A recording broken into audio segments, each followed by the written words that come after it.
ಕ್ಷೇತ್ರದ ಶಾಸಕಿ ಆತ್ಮೀಯ ಸಹೋದರಿ ಆಗಿರ್ತಕ್ಕಂಥ ನಯನ ಮೋಟಮ್ಮನವರು ಕೂಡ ಬಹಳ ಅರ್ಥಗರ್ಭಿತವಾಗಿ ಮಾತನಾಡಿದ್ದಾರೆ. ಇವತ್ತಿನ ಈ ಕಾರ್ಯಕ್ರಮಕ್ಕೆ ನಾನು ಬರಲೇಬೇಕು ಅಂತಕ್ಕಂಥ ಪ್ರೀತಿಯಿಂದ ಆಹ್ವಾನವನ್ನು ಮಾಡಿರ್ತಕ್ಕಂಥ ಮೊದಲನೆಯ ವ್ಯಕ್ತಿ ಸನ್ಮಾನ್ಯ ಕುಮಾರಣ್ಣವರ ಆಪ್ತ ಬಳಗದ ನಮ್ಮ ಕುಟುಂಬದ ಒಬ್ಬ ಸದಸ್ಯರಾಗಿ ಅನೇಕ ವರ್ಷಗಳಿಂದ ಅವರ ತಂದೆಯವರ ಕಾಲದಿಂದ ಇವತ್ತು ನನ್ನ ಕಾಲದವರೆಗೂ ಕೂಡ ನಿರಂತರವಾಗಿ ನಮ್ಮಂಥ ಯುವಕರಿಗೆ ಮಾರ್ಗದರ್ಶನವನ್ನು ನೀಡುತ್ತಾ ವಿಧಾನ ಪರಿಷತ್ನ ಸದಸ್ಯರಾಗಿ ಮಾನ್ಯ ಬೋಜಣ್ಣನವರು ಸಾಕಷ್ಟು ರಾಜ್ಯದ ನೆಲ ಜಲ ಭಾಷೆಯ ವಿಚಾರವಾಗಿ ನಿರಂತರವಾಗಿ ಸದನದಲ್ಲಿ ಮಾತನಾಡಿರ್ತಕ್ಕಂಥದ್ದನ್ನು ನಾವೆಲ್ಲರೂ ನೋಡಿದ್ದೇವೆ. ಮೊದಲನೇದಾಗಿ ಬೋಜಣ್ಣವರೇ, ಇವತ್ತಿನ ಮಂಡ್ಯದ ಕಾರ್ಯಕ್ರಮದ ಒತ್ತಡ ಇದ್ದರೂ ಕೂಡ ಬಹುಶಃ ನೀವು ಇವತ್ತು ನನ್ನನ್ನು ಇಲ್ಲಿವರೆಗೂ ಕರೆ ತಂದಿರತಕ್ಕಂಥದ್ದಕ್ಕೆ, ಅದರಲ್ಲೂ ವಿಶೇಷವಾಗಿ ಆಲ್ದೂರು ಭಾಗದಲ್ಲಿ ಜನ ನಮ್ಮನ್ನು ಎಷ್ಟು ಪ್ರೀತಿಸ್ತಾರೆ, ಗೌರವಿಸ್ತಾರೆ, ವಿಶ್ವಾಸದಿಂದ ಕಾಣ್ತಾರೆ ಅಂತಕ್ಕಂಥ ಕಣ್ತುಂಬ ಇವತ್ತು ಅವ್ರನ್ನ ಕಾಣ್ತಕ್ಕಂಥ ಒಂದು ಸೌಭಾಗ್ಯವನ್ನು ಕಲ್ಪಿಸ್ಕೊಡ್ತಕ್ಕಂಥದ್ದಕ್ಕೆ ತಾವು ಮೂಲ ಕಾರಣಕರ್ತರಾಗಿದ್ದೀರಿ. ಧನ್ಯವಾದಗಳಣ್ಣ. ಸಮುದಾಯದ ನಾಯಕರುಗಳು ಅನೇಕ ಜನ ವೇದಿಕೆ ಮೇಲೆ ಕುಳಿತಿದ್ದೀರಿ. ಇವತ್ತಿನ ಈ ವಿಶೇಷವಾದಂಥ ಕ್ಷಣ, ವಿಶೇಷವಾದಂಥ ಈ ಕಾರ್ಯಕ್ರಮ ಚಿಕ್ಕಮಗಳೂರು ಜಿಲ್ಲೆಯಲ್ಲಿ ಮೊದಲನೇ ಬಾರಿ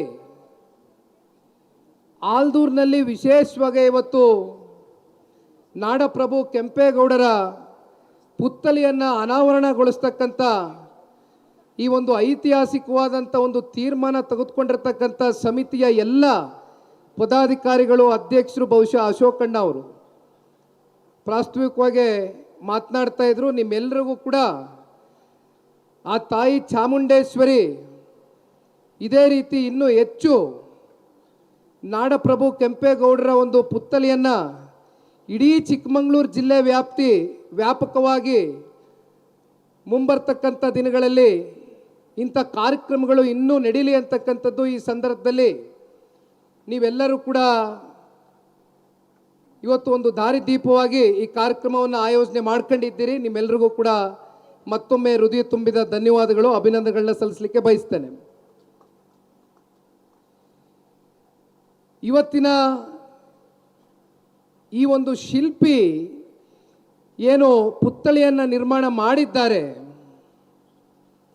ವಿಜಯ್ ಬಿಡದಿ ಅವರು, ಬಹುಶಃ ಕೆಂಪೇಗೌಡರ ಒಂದು ಪುತ್ಥಳಿಯನ್ನು ಕಣ್ತುಂಬಿಸ್ಕೊಳ್ತಕ್ಕಂಥದ್ದಕ್ಕೆ ಪರಮ ಪೂಜ್ಯರು ನನ್ನ ಕಿವಿಯಲ್ಲಿ ಒಂದು ಮಾತನ್ನು ಹೇಳ್ತಾ, ಎಷ್ಟು ಸೊಗಸಾಗಿ ನಿರ್ಮಾಣ ಆಗಿದೆ ನೋಡಿ ನಿಖಿಲ್ ಅವರೇ, ಇದನ್ನು ನೋಡಲಿಕ್ಕೆ ಬಹಳ ಆನಂದ ಆಗುತ್ತೆ ಅಂತಕ್ಕಂಥದ್ದು ಪರಮ ಪೂಜ್ಯರು ನನ್ನ ಕಿವಿಯಲ್ಲಿ ಹೇಳಿದಂಥ ಸಂದರ್ಭದಲ್ಲಿ ಬಹುಶಃ ಈ ಪುತ್ಥಳಿಯನ್ನು ನಿರ್ಮಾಣ ಮಾಡ್ತಕ್ಕಂಥದ್ದು ಅಷ್ಟು ಸುಲಭದ ಮಾತಲ್ಲ. ಅದು ಕಲ್ಲಿನಲ್ಲಾಗಲಿ ಲೋಹದಲ್ಲಾಗಲಿ ಅದನ್ನು ನಿರ್ಮಾಣ ಮಾಡಬೇಕು ಅಂತಕ್ಕಂಥದ್ದಾದರೆ ಬಹುಶಃ ಭಗವಂತ ಇವತ್ತು ವಿಜಯರವರಿಗೆ ಆ ಒಂದು ಕಲಾ ನೈಪುಣ್ಯತೆಯನ್ನು ಕೊಟ್ಟಿರ್ತಕ್ಕಂಥದ್ದು ಬಹುಶಃ ಇವತ್ತು ನಮ್ಮ ಕಣ್ಣೆದುರುಗಡೆ ಇದು ಸಾಕ್ಷಿಯಾಗಿ ನಿಂತಿದೆ. ಹತ್ತತ್ರ 24 ಲಕ್ಷ ವೆಚ್ಚದಲ್ಲಿ ಪುತ್ಥಳಿಯನ್ನು ಅನಾವರಣಗೊಳಿಸಿದ್ದೇವೆ ಅಂತಕ್ಕಂಥದ್ದನ್ನ ಸಮಿತಿಯ ಅಧ್ಯಕ್ಷರು ಹೇಳ್ತಾ ಇದ್ರು. ಅದಕ್ಕೆ ಸಹಕಾರವನ್ನು ಕೊಟ್ಟಿರ್ತಕ್ಕಂಥ ಎಲ್ಲ ಸಮಿತಿಯ ಪದಾಧಿಕಾರಿಗಳು, ಜೊತೆಯಲ್ಲಿ ಆರ್ಥಿಕವಾಗಿ ಪುತ್ಥಳಿಯ ಅನಾವರಣಕ್ಕೆ ಶಕ್ತಿಯನ್ನು ತುಂಬಿಸುವ ಮೂಲಕ ನಿಮ್ಮೆಲ್ಲರ ಜವಾಬ್ದಾರಿಯನ್ನು ಏನು ಮೆರೆದಿದ್ದೀರಿ, ನಿಮಗೂ ಕೂಡ ಮತ್ತೊಮ್ಮೆ ಕೋಟಿ ಕೋಟಿ ಧನ್ಯವಾದಗಳನ್ನ ಅರ್ಪಿಸಲಿಕ್ಕೆ ಬಯಸ್ತೇನೆ. ಬಹುಶಃ ನಾಡಪ್ರಭು ಕೆಂಪೇಗೌಡರು ಅಂತ ಇದ್ದಂಗೆ ನಮಗೆ ಮೊದಲು ತಲೆಗೆ ಬರ್ತಕ್ಕಂಥದ್ದು ಹಲವಾರು ಪೇಟೆಗಳನ್ನ ನಗರ ಪ್ರದೇಶದಲ್ಲಿ ಸುಸ್ಥಿರವಾಗಿ ಏನು ನಿರ್ಮಾಣವನ್ನು ಮಾಡಿದ್ರು. ಬಹುಶಃ ನನಗೆ ತಿಳಿದ ಮಟ್ಟಕ್ಕೆ 64 ಪೇಟೆಗಳು ಬೆಂಗಳೂರಿನಲ್ಲಿ ಅವರ ಒಂದು ಕಾಲಾವಧಿಯಲ್ಲಿ 500 ವರ್ಷಗಳ ಹಿಂದೆ ಅವರು ತಗೊಂಡಂಥ ತೀರ್ಮಾನಗಳು ಇವತ್ತಿಗೂ ಕೂಡ ಚರ್ಚೆಯಲ್ಲಿದೆ, ಒಂದು ಇತಿಹಾಸವಾಗಿ ಉಳಿದಿದೆ. ಅಂದರೆ ನಮ್ಮ ರಾಜ್ಯದಲ್ಲಿ, ನಮ್ಮ ದೇಶದಲ್ಲಿ ಇವತ್ತು ಇಂಜಿನಿಯರ್ಗಳ ದಂಡೆ ಇದೆ. ಆದರೂ ಕೂಡ ಎಲ್ಲೋ ಒಂದು ಕಡೆ ಬೆಂಗಳೂರು ನಗರದಲ್ಲಿ ಮಳೆ ಬಂದರೆ ಇವತ್ತು ನಗರ ಸಂಪೂರ್ಣ ಮುಚ್ಚಿ ಹೋಗ್ತಾ ಇದೆ, ಗುಂಡಿಗಳು ಬಿದ್ದಿದೆ. ಆ ಕಾಲದಲ್ಲಿ ಟೆಕ್ನಾಲಜಿ ಅಂತಕ್ಕಂಥದ್ದು ಇರಲಿಲ್ಲ. ಆದರೆ ಕೆಂಪೇಗೌಡರ ದೂರದೃಷ್ಟಿ, ಅವರ ತಲೆನಲ್ಲಿ ಇದ್ದಂಥ ಕಲ್ಪನೆ, ಅವರ ತಲೆನಲ್ಲಿ ಇದ್ದಂಥ ಬ್ಲೂ ಪ್ರಿಂಟ್ ಏನಿತ್ತು, ಬೆಂಗಳೂರು ನಗರವನ್ನು ಅವರು ಏನೊಂದು ಕಲ್ಪನೆಯನ್ನು ಇಟ್ಕೊಂಡಿದ್ರು, ಬಹುಶಃ ಅದು ಇವತ್ತಿಗೂ ಕೂಡ ಜಗತ್ತು ಸೂರ್ಯ ಚಂದ್ರ ಇರ್ತಕ್ಕಂಥದ್ದು ಎಷ್ಟು ಸತ್ಯವೋ, ನಾಡಪ್ರಭು ಕೆಂಪೇಗೌಡರು ಇವತ್ತು ಬೆಂಗಳೂರು ನಗರ ಅಷ್ಟೇ ಅಲ್ಲ, ಹಳೆ ಮೈಸೂರು ಪ್ರಾಂತ್ಯ ಸೇರಿದಂತೆ ಅನೇಕ ಜಿಲ್ಲೆಗಳಲ್ಲಿ ಜಲಸಂಪನ್ಮೂಲ ಇರ್ಬೋದು, ರೈತರಿಗೆ ಮಾರುಕಟ್ಟೆಗಳನ್ನ ಕಟ್ತಕ್ಕಂಥ ತೀರ್ಮಾನಗಳನ್ನ ತಗೊಳ್ತಕ್ಕಂಥದ್ದು ಇರ್ಬೋದು, ಈ ರೀತಿ ಅನೇಕ ವಿಚಾರದ ಬಗ್ಗೆ ವಿಸ್ತಾರವಾಗಿ ಆಲೋಚನೆ ಮಾಡಿ ಭೋಜಣ್ಣ ಅವರು ಹೇಳ್ದಂಗೆ ಬಹುಶಃ ನಾಡಪ್ರಭು ಕೆಂಪೇಗೌಡರು ಕೇವಲ ಬೆಂಗಳೂರಿನ ನಿರ್ಮಾತೃ ಅಷ್ಟೇ ಅಲ್ಲ, ನಮ್ಮ ಭಾರತ ದೇಶ ಹಾಗೂ ನಮ್ಮ ಕರ್ನಾಟಕ ರಾಜ್ಯದ ಆಸ್ತಿ ಅಂತಕ್ಕಂಥದ್ದು ಈ ಸಂದರ್ಭದಲ್ಲಿ ನೀವೆಲ್ಲರೂ ಕೂಡ ಸಾಬೀತನ್ನ ಮಾಡಿದ್ದೀರಿ. ನಯನ ಮೋಟಮ್ನವರು ಮಾತನಾಡಬೇಕಾದ್ರು ಒಂದು ಮಾತನ್ನು ಹೇಳಿದರು, ಅದು 100ಕ್ಕೆ 100ರಷ್ಟು ಒಪ್ಕೊಳ್ತಕ್ಕಂಥ ಮಾತು. ಯಾವ ಒಬ್ಬ ವ್ಯಕ್ತಿ ಇತಿಹಾಸವನ್ನು ಅರ್ತಿರ್ತಾನೋ, ತಿಳಿದುಕೊಂಡಿರ್ತಾನೋ, ಆ ವ್ಯಕ್ತಿ ಮಾತ್ರ ಇತಿಹಾಸವನ್ನು ರಚನೆ ಮಾಡ್ತಕ್ಕಂಥದ್ದಕ್ಕೆ ಮುಂದಾಗ್ತಕ್ಕಂಥ ಯೋಗ್ಯನಿರ್ತಾನೆ ಅಂತಕ್ಕಂಥದ್ರ ಬಗ್ಗೆ ನಯನ ಮೋಟಮ್ನವರು ಹೇಳ್ತಾ ಇದ್ರು. ಹಾಗಾಗಿ ಇವತ್ತು ನಮ್ಮೆಲ್ಲರ ಜವಾಬ್ದಾರಿ ಇದೆ, ನಮ್ಮೆಲ್ಲರ ಕರ್ತವ್ಯ ಇದೆ. ಆ ಜವಾಬ್ದಾರಿ ಕರ್ತವ್ಯವನ್ನು ಮೆರೆದಿದ್ದೀರಿ. ಬಹುಶಃ ಇವತ್ತಿನ ಈ ಒಂದು ಕಾರ್ಯಕ್ರಮದಲ್ಲಿ ಸುಮಾರು 2 ಗಂಟೆಗೂ ಹೆಚ್ಚು ಈ ಕಾರ್ಯಕ್ರಮ ನಡೀತಾ ಇದೆ. ಆದರೂ ಕೂಡ ಇಲ್ಲಿವರೆಗೂ ಒಂದು ಕುರ್ಚಿ ಅಳ್ಗಾಡಿಲ್ಲ. ಅದಕ್ಕೆ ಕಾರಣ ಪರಮ ಪೂಜ್ಯರ ಹಿತವಚನಗಳನ್ನ, ಅವರ ಆಶೀರ್ವಾದವನ್ನು ನಾವೆಲ್ಲರೂ ಕೂಡ ಕೋರಿ ಇವತ್ತು ಇಲ್ಲಿ ಬಂದಿದ್ದೇವೆ. ಪರಮ ಪೂಜ್ಯರು ಯಾವಾಗ ಎಷ್ಟು ಗಂಟೆ ನಿದ್ರೆ ಮಾಡ್ತಾರೋ, ಯಾವಾಗ ಪ್ರಸಾದವನ್ನು ತೆಗೆದುಕೊಳ್ತಾರೋ ನನಗೆ ಗೊತ್ತಿಲ್ಲ. ರಾಜ್ಯದ ಮೂಲ ಮೂಲೆಯಲ್ಲಿ ಪರಮ ಪೂಜ್ಯರನ್ನ ಹೃದಯದಿಂದ ಪ್ರೀತಿಸ್ತಕ್ಕಂಥ ಭಕ್ತಾದಿಗಳು ಅಪಾರ ಸಂಖ್ಯೆಯಲ್ಲಿದ್ದಾರೆ. ಮೊನ್ನೆ ದಿನ ನೊಣವಿನ ಕೆರೆಗೆ ಹೋಗಿದ್ದೆ. ನೊಣವಿನ ಕೆರೆಗೂ ಕೂಡ ಶ್ರೀಗಳು ಅವರ ಸಮಯವನ್ನು ಮೀಸಲಿಟ್ಟು ಬಿಡುವಿಲ್ಲದರ ಸಮಯದಲ್ಲೂ ಕೂಡ ನಿಮ್ಮ ಪ್ರೀತಿ ವಿಶ್ವಾಸಕ್ಕೆ ಒಂದು ಬೆಲೆಯನ್ನು ಕೊಟ್ಟು ಇವತ್ತು ಇಲ್ಲಿ ಬಂದಿದ್ದಾರೆ. ಬಹುಶಃ ಶ್ರೀಗಳಿಗೆ ನಿಮ್ಮೆಲ್ಲರ ಪರವಾಗಿ ಒಂದು ಮನವಿಯನ್ನು ಮಾಡಲಿಕ್ಕೆ ಇಚ್ಛಪಡ್ತೇನೆ. ಏಕೆಂದರೆ ಇನ್ನೂ ಶ್ರೀಗಳು ಅಂತಿಮವಾಗಿ ಮಾತನಾಡೋರಿದ್ದಾರೆ. ನಾನು ಹೆಚ್ಚು ಸಮಯ ತೆಗೆದುಕೊಳ್ಳಕ್ಕೆ ಹೋಗೋದಿಲ್ಲ. ಶ್ರೀಗಳು ಆಧ್ಯಾತ್ಮಿಕ ಕ್ಷೇತ್ರದಲ್ಲಿ ವಿಚಾರವಂತರು. ಆದರೆ ನಿಮ್ಮೆಲ್ಲರಿಗೂ ಗೊತ್ತಿದೆ, ಶ್ರೀಗಳು IITಯಲ್ಲಿ ಪದವಿಯನ್ನು ಹೊಂದಿರತಕ್ಕಂಥವ್ರು. ಬಹುಶಃ ಅವ್ರಿಗೆ ಜಾಗತಿಕ ವಿಜ್ಞಾನ ಮತ್ತು ಜ್ಞಾನದ ಬಗ್ಗೆ ಇರ್ತಕ್ಕಂಥ ಅರಿವು ಬಹಳ ಜನಕ್ಕಿಲ್ಲ. ಇವತ್ತು ಶ್ರೀಗಳು ನಮ್ಮ ಸಮುದಾಯದಲ್ಲಿ ಪ್ರತಿನಿಧಿಸ್ತಾ ಇರ್ತಕ್ಕಂಥದ್ದು ಅವರ ಜೊತೆಯಲ್ಲಿ ಕೂತು ನಮ್ಮಂಥ ಯುವಕರು ಅವರ ಮಾರ್ಗದರ್ಶನದಲ್ಲಿ ಇವತ್ತು ಸಮಾಜವನ್ನು ಕಟ್ತಕ್ಕಂಥ ಸೌಭಾಗ್ಯ ಇವತ್ತು ನಮಗೆ ಸಿಕ್ಕಿರ್ತಕ್ಕಂಥದ್ದು ಬಹುಶಃ ನಾವು ಎಂದೂ ಕೂಡ ಮರೀಲಿಕ್ಕೆ ಆಗೋದಿಲ್ಲ. ಆದಿಚುಂಚನಗಿರಿ ಮಠದ ವತಿಯಿಂದ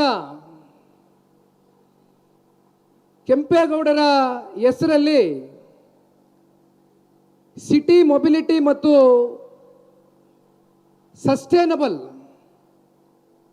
ಒಂದು ಕಾಲೇಜಿನ ಮುಂದಿನ ದಿನಗಳಲ್ಲಿ ಪರಮ ಪೂಜ್ಯರು ಕೊಡುವ ಮೂಲಕ ಬಹುಶಃ ನಮ್ಮ ಯುವ ಸಮುದಾಯ ಇವತ್ತು ನಾಡಪ್ರಭು ಕೆಂಪೇಗೌಡರು ಹಾಕಿರ್ತಕ್ಕಂಥ ಒಂದು ಮಾರ್ಗ ಏನಿದೆ ಅದಕ್ಕೆ ತಕ್ಕಂತೆ ಅವ್ರಿಗೆ ತರಬೇತಿಯನ್ನು ನೀಡುವ ಮೂಲಕ ಸುಸ್ಥಿರವಾದಂಥ ಒಂದು ನಗರವನ್ನು ಮುಂದಿನ ದಿನಗಳಲ್ಲಿ ಯುವ ಸಮುದಾಯ ಕಟ್ತಕ್ಕಂಥದ್ದಕ್ಕೆ ಪರಮ ಪೂಜ್ಯರು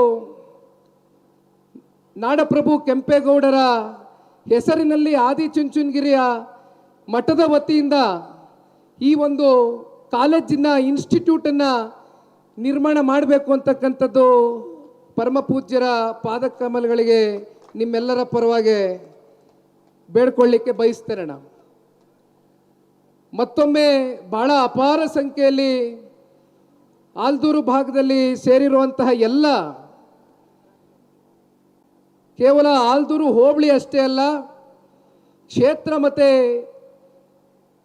ಜಿಲ್ಲೆಯಿಂದ ಹಾಗೂ ರಾಜ್ಯವ್ಯಾಪ್ತಿ ಅನೇಕ ಜನ ಗಣ್ಯಾಧಿಗಣ್ಯರು ಸಮಾಜದಲ್ಲಿ ಸಾಧನೆಯನ್ನು ಮಾಡಿರ್ತಕ್ಕಂಥ ಅನೇಕರು ಇವತ್ತು ಈ ಕಾರ್ಯಕ್ರಮದಲ್ಲಿ ಭಾಗವಹಿಸಿ ಕಾರ್ಯಕ್ರಮಕ್ಕೆ ಒಂದು ಹೊಸ ಚೈತನ್ಯವನ್ನು ಉಂಟು ಮಾಡಿರ್ತಕ್ಕಂಥದ್ದು ಬಹುಶಃ ಈ ಕಾರ್ಯಕ್ರಮದ ಒಂದು ಇತಿಹಾಸ ಅಂತಕ್ಕಂಥದ್ದನ್ನು ಮತ್ತೊಮ್ಮೆ ನಾನು ಹೇಳ್ತಾ, ಕೇಂದ್ರದ ಸಚಿವರು ಸನ್ಮಾನ್ಯ ಕುಮಾರಣ್ಣವರು ಈ ಕಾರ್ಯಕ್ರಮಕ್ಕೆ ಬರಬೇಕಾಗಿತ್ತು ಅಂತಕ್ಕಂಥ ಅಪೇಕ್ಷೆ ಅಭಿಲಾಷೆ ಸಾಕಷ್ಟು ಜನ ತಾವೆಲ್ಲ ಮನಸ್ಸುಗಳಲ್ಲಿ ಇಟ್ಕೊಂಡಿದ್ರಿ. ಅವ್ರಿಗೆ ಆಹ್ವಾನವನ್ನು ಕೂಡ ಕೊಟ್ಟಿದ್ರಿ. ದಯಮಾಡಿ ಯಾರು ಕೂಡ ಅನ್ಯತಾ ಭಾವಿಸಬಾರ್ದು. ವಿಶೇಷವಾಗಿ ಆಲ್ದೂರು ಭಾಗದಲ್ಲಿ ನೀವೆಷ್ಟು ಪ್ರೀತಿ ವಿಶ್ವಾಸ ಗೌರವದಿಂದ ನಮ್ಮನ್ನು ಕಾಣ್ತಿರೋ ಅಷ್ಟೇ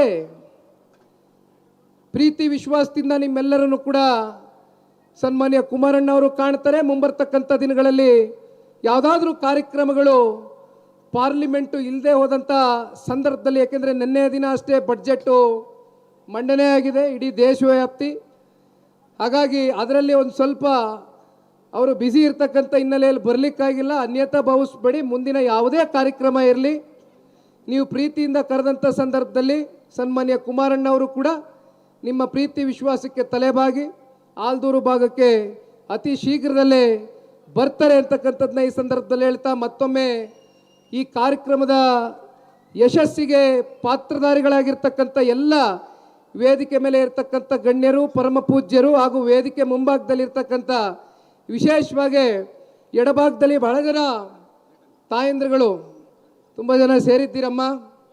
ಗಣೇಶನ ಸನ್ನಿಧಿಯಲ್ಲಿ ಪರಮ ಪೂಜ್ಯರ ಅವರ ಒಂದು ಆಶೀರ್ವಾದ, ಗಣೇಶನ ಒಂದು ಆಶೀರ್ವಾದ ನಮ್ಮೆಲ್ಲರಿಗೂ ಕೂಡ ನಿಮ್ಮೆಲ್ಲರ ಮೂಲಕ ದಯಪಾಲಿದೆ.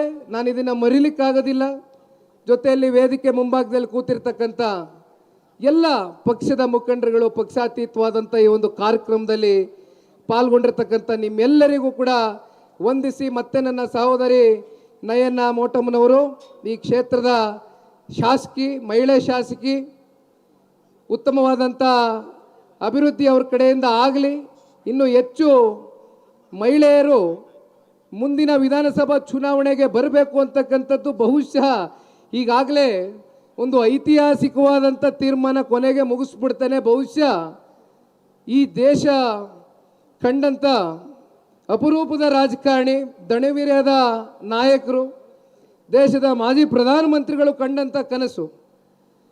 ಸ್ಥಳೀಯ ಚುನಾವಣೆಗಳಲ್ಲಿ 50% ಮೀಸಲಾತಿಯನ್ನು ಮಹಿಳೆಯರಿಗೆ ಕೊಟ್ಟಂಥದ್ದು ಬಹುಶಃ ಅವ್ರನ್ನಲ್ಲಿ ಇದ್ದಂಥ ಅವತ್ತಿನ ಒಂದು ಕಲ್ಪನೆ, ಅವರು ಪ್ರಧಾನಮಂತ್ರಿಗಳಾಗಿದ್ದಾಗ ರಾಜ್ಯಸಭೆ ಮತ್ತು ಲೋಕಸಭೆಯಲ್ಲಿ ಮಸೂದೆ ಜಾರಿಗೊಳಿಸ್ತಕ್ಕಂಥ ನಿಟ್ಟಿನಲ್ಲಿ ಅವರು ಕೈ ಹಾಕಿದಂಥ ಸಂದರ್ಭದಲ್ಲಿ ಒಂದು ಹೌಸ್ನಲ್ಲಿ ಅದು ಡ್ರಾಪ್ ಆಯಿತು. ಆದರೆ ಇವತ್ತು ದೇಶದ ಗೌರವಾನ್ವಿತ ಪ್ರಧಾನಮಂತ್ರಿಗಳು ಶ್ರೀ ನರೇಂದ್ರ ಮೋದಿಜಿಯವರು 33% ಹೆಣ್ಣು ಮಕ್ಕಳು ಮುಂದಿನ ದಿನಗಳಲ್ಲಿ ವಿಧಾನಸಭೆ ಇರ್ಬೋದು, ವಿಧಾನ ಪರಿಷತ್ ಇರ್ಬೋದು, ಜೊತೆಯಲ್ಲಿ ಸಂಸತ್ ಚುನಾವಣೆಗೆ ಹೋಗಿ ನಿಂತು ಈ ದೇಶ ಮತ್ತು ನಮ್ಮ ರಾಜ್ಯವನ್ನು ಕಟ್ತಕ್ಕಂಥದಕ್ಕೆ ಅತಿ ಹೆಚ್ಚು ಮಹಿಳೆಯರಿಗೆ ಮುಂದಿನ ದಿನಗಳಲ್ಲಿ ಅವಕಾಶವನ್ನು ಮಾಡಿಕೊಟ್ಟಿರ್ತಕ್ಕಂಥದ್ದು ಬಹುಶಃ ಒಂದು ಐತಿಹಾಸಿಕವಾದಂಥ ಒಂದು ನಿರ್ಣಯ. ಅದರಲ್ಲಿ ನಯನ ಮೋಟಮ್ಮನವರಿಗೆ ಈಗಾಗಲೇ ಒಂದು ಅವಕಾಶ ಸಿಕ್ಕಿದೆ. ಒಳ್ಳೆ ಕೆಲಸ ಅವ್ರ ಕಡೆಯಿಂದ ಆಗಲಿ ಅಂತಕ್ಕಂಥದ್ದು ಈ ಸಂದರ್ಭದಲ್ಲಿ ಒಬ್ಬ ಯುವಕನಾಗಿ, ಒಬ್ಬ ಸಹೋದರನಾಗಿ ಆಶಿಸಲಿಕ್ಕೆ ಬಯಸ್ತೇನೆ. ನಿಮ್ಮೆಲ್ರಿಗೂ ಕೂಡ ಮತ್ತೊಮ್ಮೆ ಇಷ್ಟು ಪ್ರೀತಿಯಿಂದ ಬರಮಾಡಿಕೊಂಡು ಇಷ್ಟು ಪ್ರೀತಿ ಕೊಟ್ಟಿದ್ದೀರಿ, ವಿಶ್ವಾಸ ತೋರಿಸಿದ್ದೀರಿ. ಪರಮ ಪೂಜ್ಯರು ಮಾತನಾಡ್ತಕ್ಕಂಥದ್ದಿದೆ. ಅವರ ಆಶೀರ್ವಾದವನ್ನು ಪಡೆದುಕೊಳ್ಳುವ ಮೂಲಕ ಸಮಾಜವನ್ನು ಸರಿ ದಾರಿಗೆ ತಗೊಂಡು ಹೋಗ್ತಕ್ಕಂಥ ಒಂದು ಕೆಲಸವನ್ನು ನಾವು ನೀವೆಲ್ಲರೂ ಸೇರಿ ಮಾಡಬೇಕು ಅಂತಕ್ಕಂಥದ್ದು ಈ ಸಂದರ್ಭದಲ್ಲಿ ನಿಮ್ಮೆಲ್ಲರಲ್ಲೂ ಕೋರ್ಕೊಳ್ತಾ ನನ್ನ ಮಾತಿಗೆ ವಿರಾಮವನ್ನು ಕೊಡಲಿಕ್ಕೆ ಬಯಸ್ತೇನೆ. ಜೈ ಹಿಂದ್, ಜೈ ಕರ್ನಾಟಕ ಮಾತು. ಧನ್ಯವಾದ. ಶ್ರೀಯುತ ನಿಖಿಲ್ ಕುಮಾರಸ್ವಾಮಿ ಅವರು ಮಾತನಾಡ್ತಾ ಒಂದು ಗಮನಿಸಿದ್ರಿ ಅನ್ಸುತ್ತೆ. ಎಲ್ಲರೂ ಕಾರ್ಯಕ್ರಮದ ಬಗ್ಗೆ ಮಾತನಾಡಿದ್ರು. ಕಂಚಿನ ಪುತ್ಥಳಿಯ ಹಿಂದಿರುವಂತಹ ಶಿಲ್ಪಿಯನ್ನು ಕೂಡ ಅವರು ಶ್ಲಾಘಿಸಿದ್ರು. ಅವರು ಎಷ್ಟೊಂದು ಕ್ರಿಯಾಶೀಲರಾಗಿದ್ದಾರೆ ಅನ್ನೋದು ಈ ವಿಚಾರದಲ್ಲಿ ತಿಳಿಯುತ್ತೆ. ಒಂದು ಜೋರಾದ ಚಪ್ಪಾಳೆ ಮುಖೇನ ಶ್ರೀಯುತ ನಿಖಿಲ್ ಕುಮಾರಸ್ವಾಮಿ ಅವ್ರನ್ನ ವಂದಿಸೋಣ. ಶ್ರೀಗಳೇ ಒಂದ್ ಕಡೆ ಹೇಳಿದ್ದಾರೆ, ಧರ್ಮ ಮತ್ತು ವಿಜ್ಞಾನ ಎರಡಕ್ಕೂ ಕೂಡ ಸಮನ್ವಯತೆ ಇರಬೇಕಂತೆ. ನಾನು ಯಾವತ್ತೂ ಕೂಡ ಶ್ರೀಗಳ ಕಾರ್ಯಕ್ರಮಗಳನ್ನು ನಿರೂಪಿಸಿದಾಗ ಅವ್ರು ಹೇಳ್ತಾರೆ, ಯಾವುದೇ ಸಮುದಾಯದಲ್ಲಿ ಪ್ರತಿಭೆ ಇದ್ದವರು ಮುಂದೆ ಬರಬೇಕು ಅಂತ. ನಾವು ಸಮುದಾಯಗಳ ಮುನ್ನಡೀಲಿ ಅಂತ ಹೇಳ್ತೀವಿ. ಸಮುದಾಯದಲ್ಲಿ ಪ್ರತಿಭೆ ಇದ್ದವರು ಮುಂದೆ ಬರಲಿ, ಅದು ಯಾವುದೇ ಸಮುದಾಯ ಆಗಿರಬಹುದು ಅಂತ. ಇವತ್ತು ಅನ್ನದಾಸೋಹ, ಜ್ಞಾನದಾಸೋಹ, ಆಧ್ಯಾತ್ಮ ದಾಸೋಹ ಈ ಎಲ್ಲದರಲ್ಲೂ ಕೂಡ ಶಕ್ತಿ ಸ್ವರೂಪವಾಗಿ ನಿಂತಿರೋದು ಪರಮ ಪೂಜ್ಯ ಜಗದ್ಗುರು ಶ್ರೀ ಶ್ರೀ ಶ್ರೀ ಡಾಕ್ಟರ್ ನಿರ್ಮಲಾನಂದನಾಥ ಮಹಾಸ್ವಾಮೀಜಿಯವರು ನಮ್ಮ ಆಲ್ದೂರಿನಲ್ಲಿ ಇವತ್ತು ಆಶೀರ್ವಚನವನ್ನು ನೀಡ್ತಿದ್ದಾರೆ. ಕೆಂಪೇಗೌಡ ಪುತ್ಥಳಿ ಅನಾವರಣವಾಗಿರುವಂತಹ ಈ ಸಂದರ್ಭದಲ್ಲಿ ಕಾರ್ಯಕ್ರಮವನ್ನು ಕುರಿತು ಆಶೀರ್ವಚನವನ್ನು ನೀಡಲಿದ್ದಾರೆ. ತಾವೆಲ್ಲರೂ ಗೌರವಪೂರ್ವಕ ಚಪ್ಪಾಳೆಯನ್ನು ಜೊತೆಯಾಗಿಸಬೇಕು ಬಂಧುಗಳೇ.